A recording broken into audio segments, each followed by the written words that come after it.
என்ன மேடம் என்ன செய்ய போகிறீங்க இன்றைக்கி? Panipuri.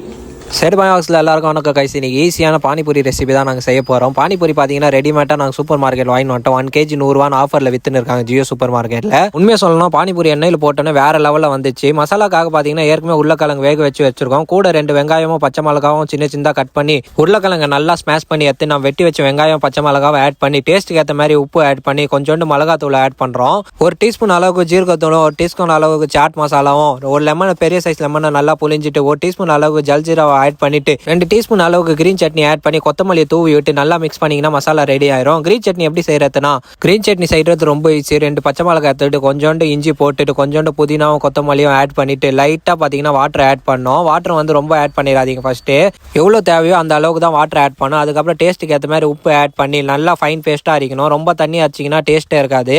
So green chutney ready ஆயிடுச்சு. இப்போ பானி எப்படி செய்யறதுன்னு பார்த்துக்கலாம். 1/2 hour முன்னாடி பார்த்தீங்கன்னா புளியை வந்து ஊற வச்சிருந்தா அதை நல்லா கரிச்சு எடுத்து நம்ம 1 லிட்டர் வாட்டரில் வந்து ஆட் பண்ணிக்கலாம். அதுக்கப்புறம் நான் ரெடி பண்ண சட்னியை வந்து ஃபுல்லாக ஆட் பண்ணிட்டு டேஸ்ட்டுக்கு ஏற்ற மாதிரி நம்ம உப்பு ஆட் பண்ணிட்டு 2 டீஸ்பூன் அளவுக்கு பார்த்தீங்கன்னா ஜல்ஜீரா பவுடர் ஆட் பண்ணிட்டு 1 டீஸ்பூன் அளவுக்கு மிளகாத்தூளும் கைப்பிடி அளவுக்கு கொத்தமல்லி தூவி விட்டு பானிபூரிக்கு டேஸ்ட் தரதே இந்த பிளாக் சால்ட் தான். இதை ஆட் பண்ணாமல் வந்துடாதீங்க. இதை ஆட் பண்ணிங்கன்னா சூப்பராக நம்ம பானிபூரி வந்து ரெடி ஆயிரும்.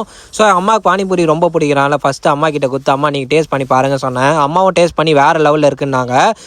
தம்பி ஃப்ரெண்டும் வந்திருந்தனால அவங்களையும் பார்த்தீங்கன்னா பானிபூரி குத்தி எப்படி இருக்குன்னு கேட்டேன். அவங்களும் சாப்பிட்டு பார்த்து சூப்பராக இருக்குன்னாங்க. அதுக்கப்புறம் வைப் பார்த்தீங்கன்னா எல்லாருக்காக தைப்பூரி செய்ய ஆரம்பிச்சிட்டாங்க.